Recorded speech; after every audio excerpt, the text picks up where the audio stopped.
रमेश एक बहुत ही नेक और ईमानदार लड़का था। कॉलेज की पढ़ाई पूरी करने के बाद उसे अच्छी सरकारी नौकरी मिली थी। अब उसके माता पिता शादी के लिए उसके पीछे पड़े थे, लेकिन रमेश को अभी शादी नहीं करनी थी। रोज की तरह जब वो ऑफिस से घर लौटा, बेटा, तुम नौकरी में परमानेंट हो गए हो, अब शादी करने में क्या हर्ज है? तुम्हारे सारे दोस्तों की शादियां हो गई है, बच्चे कच्चे भी हो गए हैं, और तुम अभी तक टाइम पास कर रहे हो। मुझे कुछ नहीं सुनना, मैं तंग आ गई तुम्हारे घर के काम करते करते। हाँ बेटा, तुम्हारी माँ सच कह रही है, अब शादी कर लो फटाफट, सब कुछ सही समय पर होना जरूरी है।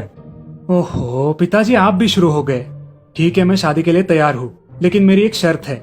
वो क्या? तुम्हें गोरी दुल्हन चाहिए ना, यही ना? नहीं नहीं, गोरी हो या काली मुझे कोई फर्क नहीं पड़ता, बस उसे अच्छा खाना बनाना आना चाहिए। आप ही लड़की ढूंढो, मुझे टाइम नहीं है। दूसरे ही दिन रमेश के माता पिता एक मैच मेकर से मिलते हैं। मैच मेकर उन्हें कुछ फोटो दिखाता है। एक लड़की माँ को पसंद आती है। अरे वाह, ये लड़की तो बहुत सुंदर है, सुशील भी लग रही है, रमेश को जरूर पसंद आएगी। पंडित जी, क्या इसे खाना बनाना आता है? खाना? आप जो बोलोगे वो बना के खिलाएगी। Veg, non veg, fish, mutton, paneer, पालक, सब कुछ एकदम होटल जैसा। अरे वाह, ये बहुत बढ़िया है।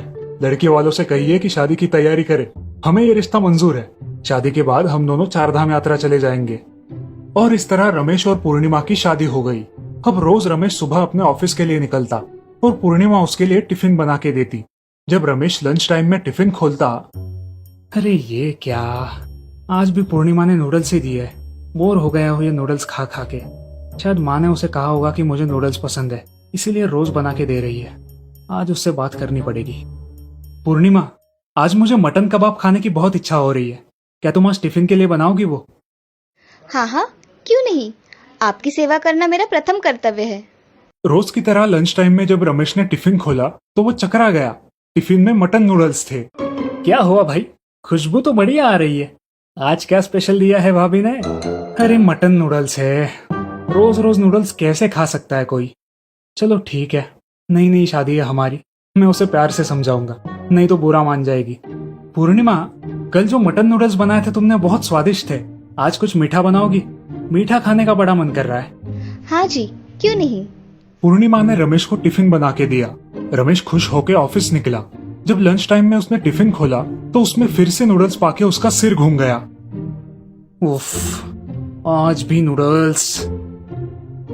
जब रमेश ने नूडल्स चखे तो वो मीठे थे। तभी रमेश का सहकारी दिवाकर वहां आया। क्यों भाई दूल्हे राजा, शादी तो छुपके छुपके गांव में कर ली, अब 1 महीना होने को आया है, हमें घर पर दावत के लिए नहीं बुलाओगे? अरे हाँ हाँ, क्यों नहीं, अब हम सेटल हो गए हैं, कल संडे है तो सब आ जाओ घर पे खाना खाने। अगले दिन जब रमेश के दोस्त उसके घर पर आए, पूर्णिमा ने उनका अच्छे से स्वागत किया। जब सारे दोस्त खाना खाने बैठे तब पूर्णिमा ने सबको हक्का नूडल्स परोसे। ये क्या भाभी, सिर्फ नूडल्स ही बनाए हैं? वाह भाई वाह, दावत हो तो ऐसी। खाओ खाओ, चाव से खाओ। लगता है नूडल्स अब राशन की दुकान पर मिलना शुरू हुए हैं, या फिर हम चाइना में शिफ्ट हुए हैं। रमेश की पार्टी का मजाक उड़ाकर सारे दोस्त वहां से निकल गए। दोस्तों के जाने के बाद, पूर्णिमा, ये कैसा खाना बनाया था तुमने, सिर्फ नूडल्स वाला? कोई प्रॉब्लम है क्या तुम्हें? नहीं जी, प्रॉब्लम कुछ भी नहीं है, लेकिन क्योंकि मैं पढ़ाई के लिए अक्सर घर से बाहर बोर्डिंग में रही हूँ और घर वालों ने बाहर का खाना खाने के लिए मना किया था, इसकी वजह से सुबह शाम दोपहर सिर्फ नूडल्स बना के ही खाती थी। और ये बात शादी फिक्स होते समय मैच मेकर ने आपके माता पिता जी को बताई भी थी, उन्हें फिर भी ये रिश्ता मंजूर था। तभी गांव से रमेश की माँ का फोन आता है। हेलो रमेश बेटा, कैसे हो तुम दोनों? तुम खुश तो हो? बीवी अच्छा अच्छा खाना बना के खिला रही है ना, चिकन, मटन, पनीर। बड़े खुश नसीब हो बेटा, जो इतनी पाक कला निपुण पत्नी मिली है तुम्हें। हाँ हाँ बिल्कुल, उनके हाथों का खाना खा के तो मेरा वजन 5 किलो बढ़ा है।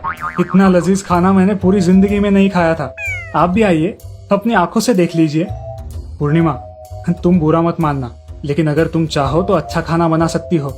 जब माँ यहाँ आएगी तुम उनसे सीख लेना, और तब तक। ऐसा कहकर रमेश ने उसे यूट्यूब वाले रेसिपी वीडियोस दिखाए। पूर्णिमा बड़ी खुश हो गई।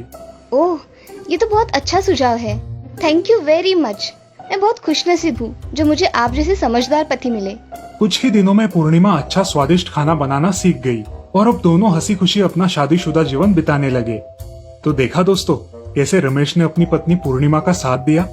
एक दूसरे के प्रति प्यार और सम्मान रखे तो कोई भी रिश्ता मुरझाता नहीं बल्कि खिल उठता है।